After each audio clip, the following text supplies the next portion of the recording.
শিরক সম্পর্কে আল্লাহ পাক বলেছেন, হযরত লোকমান তার কথা কোরআন শরীফ কোট করেছে, লা তুশরিক বিল্লাহ ইন্না শিরকা লাযুলমুন আযীম। শিরক হচ্ছে মস্ত বড় অপরাধ, খবরদার শিরক করো না, মস্ত বড় জুলম, শিরক করো না।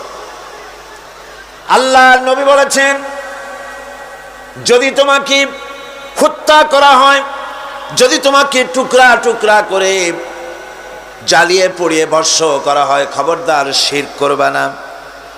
শিরক যে ব্যক্তি শিরক করবে, জান্নাত তার জন্য হারাম হয়ে যাবে। আল্লাহ রাব্বুল আলামিন বলেন, ইন্নাহু মান ইউশরিক বিল্লাহি ফাকাদ হারামাল্লাহু আলাইহিল জান্নাতা ওয়া মাওয়াহুন নার ওয়া মা লিয-যালিমিনা মিন আনসার। যে ব্যক্তি আল্লাহ পাকের সঙ্গে যে কেউ হোক না কেন আল্লাহর সাথে যে শিরক করবে, আল্লাহ রাব্বুল আলামিন তার জন্য জান্নাতকে হারাম করে দিবেন। নাউযুবিল্লাহ পড়ে। তাকে আল্লাহ পাক জাহান্নাম দিবেন। কোথায় দিবেন? জাহান্নামের মধ্যে আল্লাহ পাক তাকে প্রবেশ করাবেন। সুতরাং এই শিরক হচ্ছে ক্ষমার অযোগ্য। আল্লাহ পাক শিরকের গুনাহ কখনো ক্ষমা করবেন না, একথা যেন আমাদের সকলেরই মনে থাকে। আল্লাহ ব্যতীত অন্য কাউকে ডাকা, কারো কাছে ফরিয়াদ করা, আল্লাহ সমকক্ষ মনে করা সম্পূর্ণরূপে শিরক। আল্লাহ পাক বলছেন, ওয়ালা তাদউ মিন দুনিল্লাহি মা লা ইয়ানফাউকা ওয়ালা ইয়াদুররুকা ফাইন ফাআলতা ফাইন্নাকা ইযাম মিনাল যালিমিন। আল্লাহকে ছেড়ে এমন কোন সত্তাকেই দেখো না যারা তোমার কোনো উপকার করতে পারে না, তোমার কোনো ক্ষতিও করতে পারে না, তোমার কোনো উপকারও করতে পারে না। এগুলি যেমন মূর্তি পূজার ব্যাপারে বলা হয়েছে, এগুলি ঠিক তেমন দুনিয়ার ভালো মন্দ সবটাই হচ্ছে আল্লাহ রাব্বুল আলামিনের হচ্ছেন এর মালিক। সুতরাং ভালো মন্দ সবটার জন্য হাত পাততে হবে কেবলমাত্র কার কাছে? আল্লাহ পাকের কাছে। জোরে বলেন, কার কাছে? দেখুন আল্লাহ পাক তার রাসূলকে কি কথা বলছেন। আল্লাহ রাব্বুল আলামিন তার হাবিবকে বলছেন, ওয়াইয়ামসাসকাল্লাহু বিদুররিন ফালা কাশিফা লাহু ইল্লা হুয়া।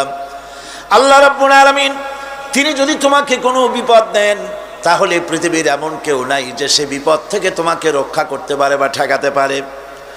ওয়াইয়ুরিদকা বিখাইরিন ফালা রাদ্দা লিফাদলি।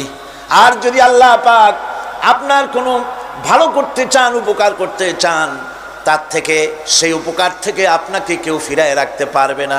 তার মানে হলো আপনাকে যদি আল্লাহ ক্ষতি করতে চান, তা কেউ সেই ক্ষতি থেকে বাঁচাতে পারবেন না। আর যদি উপকার করতেও চান, তাও কেউ ঠেকাতে পারবে না। ভালো মন্দ যেটাই হোক সবটার মালিক হতেছেন আল্লাহ পাক। কে মালিক? আল্লাহ সুবহানাহু ওয়া তাআলা। এই কথাগুলি আমাদের কলিজার মধ্যে বদ্ধমূল হতে হবে। আমি এগুলি প্রায় প্রতি বছরই শিরকের ব্যাপারে কিছু না কিছু কথা বলি। তার কারণ হচ্ছে মূল আকীদা হচ্ছে আমাদের তাওহীদ। তাওহীদের উপরে প্রতিষ্ঠিত হতে হবে। একটা বিল্ডিং তৈরি করবেন, বিল্ডিংটার স্থায়িত্ব নির্ভর করবে আপনার সিমেন্ট ভেজাল কিনা। সিমেন্টের চাইতে যদি বালু বেশি দেন, পরিমাপের চাইতে যদি সিমেন্ট কম হয় বালু বেশি হয়, অথবা বালুতে সিমেন্টে যদি মাটি মিশানো থাকে, এ দিয়ে যদি কোনো বিল্ডিং তৈরি হয়, সামান্য ভূমিকম্প বা জোরে বাতাস আসলেই বিল্ডিংটা কাত হয়ে পড়ে যাবে, ঠিক কিনা? একটা বিল্ডিং টিকে থাকে তার ফাউন্ডেশনের উপরে, কিছুর উপরে টেকে, ফাউন্ডেশনের উপরে টেকে। অনুরূপভাবে ইবাদতের ফাউন্ডেশন, মুসলমানের ইমানের ফাউন্ডেশন তার তাওহীদের উপরে। তাওহীদ যত মজবুত, ইমান তত মজবুত, আকীদা তত মজবুত। আর এখানে যার অসুবিধা হয়ে যাবে, নড়বড়ে হয়ে যাবে, এই ইমান রূপ, ইবাদত রূপ, তাওহীদ রূপ এই ইমারত টিকতে পারবে না। সেই জন্য শিরক থেকে সম্পূর্ণরূপে আমাদেরকে বাঁচতে হবে। বন্ধুগণ, আমাদের দেশে মানুষেরা শিরকের মধ্যে বেশি মুবতালা হয়। বেদাতের ভিতরে বেশি পরিমাণ মুবতালা হয়। আর এক শ্রেণীর তথাকথিত আলেম এই শিরক এবং বেদাতের ব্যাপারে ওয়াজ করে জনগণকে উদ্বুদ্ধ করে তা করার জন্য। আমাদের দেশে বহুত মাজার আছে, যে মাজারগুলিকে গোসল করানো হয়, মাজার গোসল করানো হয়। আমি কি কোনো বানাইয়া কথা বলি না, এর বাস্তবতা আছে। মাজার গোসল করানো হবে, পীর সাহেবকেও গোসল করানো হবে, পত্রিকায় দিয়ে দেয়, পোস্টার ছাপানো হয়, হ্যান্ডবিল ছাপানো হয়, হাজার হাজার টাকা খরচ করে প্রচার করে লোকদেরকে দাওয়াত দেওয়া হয়। কবর ধোয়া পানি, পীর সাহেবের গোসল করানো পানি। পীর সাহেবের গোসল করাইলো, এই পানি শরীরের কত জায়গা ধুয়ে আসলো, সেই পানি বোতলে ভরে 5 টাকা করে কিনে কিনে লোকেরা খায়। নাউযুবিল্লাহ। এরপরেও ইমানের দাবি কি করে করবে মুসলমান? দুর্ভাগ্য এই মুসলমানের। গোসল শরীফ, নরজ শরীফ, তারপরে খসরজে কি সানাসুর নাকি খসরজ শরীফ, কি নাম হাবিজাবি বানাইছে আল্লাহ জানে। এখানেই শেষ নয়। হযরতে বড় পীর আব্দুল কাদের জিলানী রাহমাতুল্লাহ আলাইহি, আল্লাহর জবরদস্ত ওলি, সৈয়দ, অত্যন্ত উচ্চ মানের আলেম, তার সম্পর্কে এক শ্রেণীর আলেম নামধারী লোকেরা তাকে আল্লাহর কাছে পৌঁছায় দিয়েছে, আল্লাহর সমকক্ষ করে দিয়েছে। তাকে দস্তগীর বলা হচ্ছে। কিসের দস্তগীর? তো বলে যে মেরাজের রাত্রে রাসূল করিম সাল্লাল্লাহু আলাইহি ওয়াসাল্লাম নাকি কোন জায়গায় আছাড় খাইছিলেন, আর উনি গিয়া তার হাত ধরেছেন, এই জন্য বলা হচ্ছে দস্তগীর। তিনি তার হাত ধরে তাকে ঠিক করে দিয়েছেন। আবার আরশে তিনি উঠতে পারছিলেন না, সেই জন্য পীর সাহেবের কাঁধের উপরে পা রেখে হুজুর সাল্লাল্লাহু আলাইহি ওয়াসাল্লাম আরশে উঠছে। আল্লাহর সিঁড়ির এত অভাব হয়েছে, এই দুনিয়া থেকে নিতে পারলেন, মহাশূন্য পাড়ি দিয়ে, ল অফ গ্রাভিটেশন পাড়ি দিয়ে আরশে আজিম পর্যন্ত, সিদরাতুল মুনতাহা পর্যন্ত নিলেন। আর ওইখানে বড় পীর সাহেবকে লাগলো তার কাঁধের উপরে পা দিয়ে তিনি উঠবেন। আহা, এর চাইতে বিদআত, এর চাইতে বাজে কথা মুসলমানদের জন্য আর কি হতে পারে? দুর্ভাগ্য এই জাতির, এই সব আলেম নামের কলঙ্ক, যারা নাকি বড় পীর সাহেবের নামে ওয়াজ করে করে বলেন, তার নামে দরুদ বানায়েছে, তার নামে বলে ইয়া আব্দুল কাদের জিলানী শাইয়ান লিল্লাহ, জোরে কর নাউযুবিল্লাহ। বলা হয় হে বড় পীর সাহেব, আপনি আল্লাহর রাস্তায় আমাদের কিছু দেন। আরে মিয়া সাহেব, আব্দুল কাদের জিলানী রহমতুল্লাহ আলাইহি যা পেয়েছেন আল্লাহর কাছ থেকে পেয়েছেন, তার দেওয়ার কিচ্ছু নয়। যা দিবেন আপনাকে আমাকে আল্লাহ পাক দিবেন। ইয়া গাউস আগিসনি বলা জায়েজ নাই। ইয়া গাউস আগিসনি বলতে হবে আল্লাহ পাককে। গাউস কে? আল্লাহ পাক, তাকে বলতে হবে ইয়া গাউস আগিসনি, আয় আল্লাহ পাক তুমি আমাকে সাহায্য করো। সাহায্য করতে পারেন আল্লাহ পাক। বড় পীর সাহেবকে ইয়া গাউস আগিসনি বলা যাবে না। গাউসুল আজম, এই ডিগ্রি, এই খেতাব বেদাত পন্থীদের বানানো খেতাব। গাউসুল আজম কোন মানুষ হতে পারে না, পারে না, পারে না। গাউসে আজম, গাউসে আজম শুধুমাত্র আল্লাহ রাব্বুল আলামিন। গাউসে আজম কে? আল্লাহ রাব্বুল আলামিন, যিনি মানুষের ফরিয়াদ শোনেন, যিনি মানুষের ফরিয়াদ শোনেন, তিনি হচ্ছেন আল্লাহ পাক। বড় পীর সাহেবকে আমরা শ্রদ্ধা করি, কিন্তু সেই শ্রদ্ধার অর্থ এই নয় যে নবীদের চাইতে তিনি বড়, তিনি রাসূলের চাইতেও বড়, তার নামে দরুদ শরীফ বানাইতে হবে, জায়েজ নাই। আশা করি সব কথা আপনাদের মনে থাকবে। কি সব কথা তার জীবনী বানাইছে। তার মধ্যে লিখেছেন বড় পীর সাহেবের মা যখন, বড় পীর সাহেব মায়ের পেটে ছিলেন, তখন এক ফকির তার বাড়িতে আসছে।